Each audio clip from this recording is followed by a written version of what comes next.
Globe किसे कहते हैं? ग्लोब पृथ्वी का प्रतिरूप होता है। ग्लोब पृथ्वी का मॉडल होता है। ग्लोब पृथ्वी का मानचित्र होता है। ग्लोब पृथ्वी का छोटा रूप होता है और ये पृथ्वी के जैसा ही होता है। पृथ्वी की हूबहू नकल होती है और संपूर्ण पृथ्वी को ग्लोब के ऊपर दर्शाया जाता है। पृथ्वी का अध्ययन करने के लिए, पृथ्वी के किसी भी स्थान का पता लगाने के लिए, किसी भी स्थान के समय का पता लगाने के लिए ग्लोब का प्रयोग किया जाता है। ग्लोब का निर्माण किया जाता है। ग्लोब पर पश्चिम से पूर्व की ओर और उत्तर से दक्षिण की ओर रेखाएं खींची जाती है।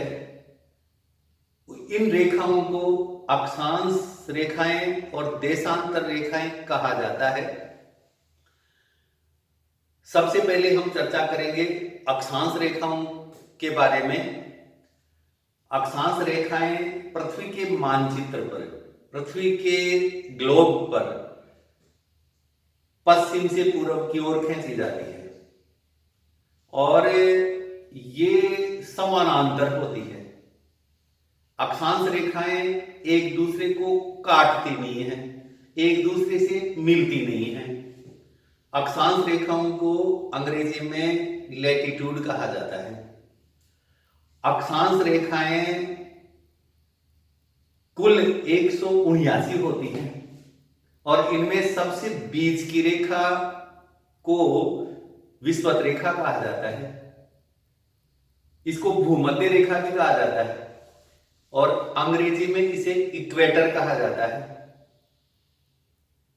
क्योंकि ये पृथ्वी को दो बराबर भागों में बांटती है। भूमध्य रेखा उत्तरी ध्रुव नॉर्थ पोल और दक्षिणी ध्रुव साउथ पोल के ठीक बीच में पश्चिम से पूर्व की ओर खींची जाती है। भूमध्य रेखा के उत्तर के भाग को उत्तरी गोलार्ध नॉर्दर्न हेमिस्फेयर कहा जाता है और भूमध्य रेखा के दक्षिणी भाग को दक्षिणी गोलार्ध साउदर्न हेमिस्फेयर कहा जाता है। प्रत्येक डिग्री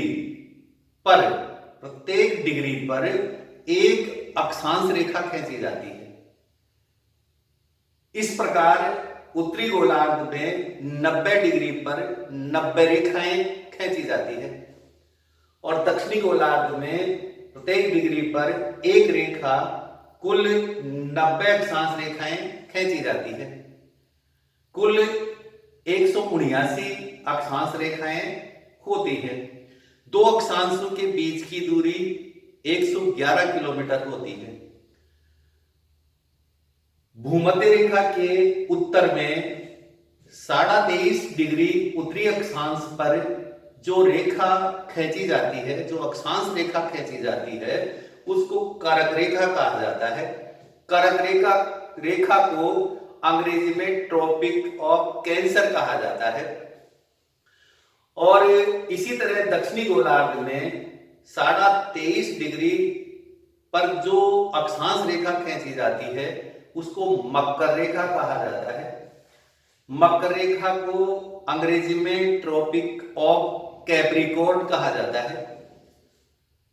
उत्तरी गोलार्ध में 66.5 डिग्री पर आर्कटिक वृत्त होता है। इसी तरह दक्षिणी गोलार्ध में 66.5 डिग्री पर अंटार्कटिक वृत्त होता है। इस तरह से हमने सामान्य जानकारी अक्षांश रेखाओं के बारे में चर्चा के माध्यम से प्राप्त करी। अब हम चर्चा करते हैं देशांतर रेखाओं के बारे में। देशांतर रेखाओं को अंग्रेजी में लॉन्गिट्यूड कहा जाता है। देशांतर रेखाएं उत्तर से दक्षिण की ओर खींची जाती है। देशांतर रेखाएं उत्तरी ध्रुव नॉर्थ पोल और दक्षिणी ध्रुव साउथ पोल पर एक बिंदु पर मिल जाती है। और अक्षांश देशांतर रेखाओं में विषुवत रेखा पर दो रेखाओं के बीच की दूरी सबसे ज्यादा होती है। देशांतर रेखाओं का प्रयोग किसी भी स्थान के समय का पता लगाने के लिए किया जाता है।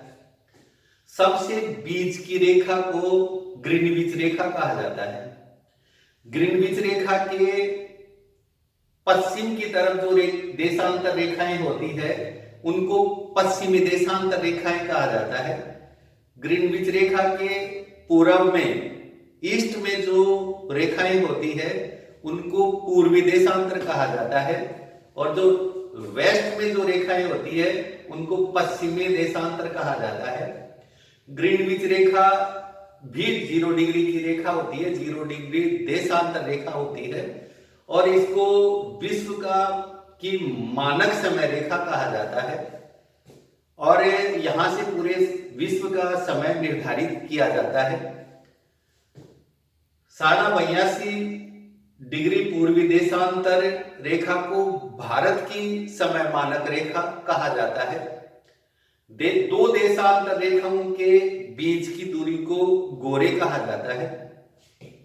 इस तरह से देशांतर रेखाएं उत्तर से दक्षिण की ओर खींची जाने वाली जो समांतर नहीं होती है और उत्तरी ध्रुव और दक्षिणी ध्रुव पर एक बिंदु पर मिल जाती है और बीच में विषुवत रेखा पर इनके बीच की दूरी सबसे ज्यादा होती है, इन्हें देशांतर रेखाएं कहा जाता है।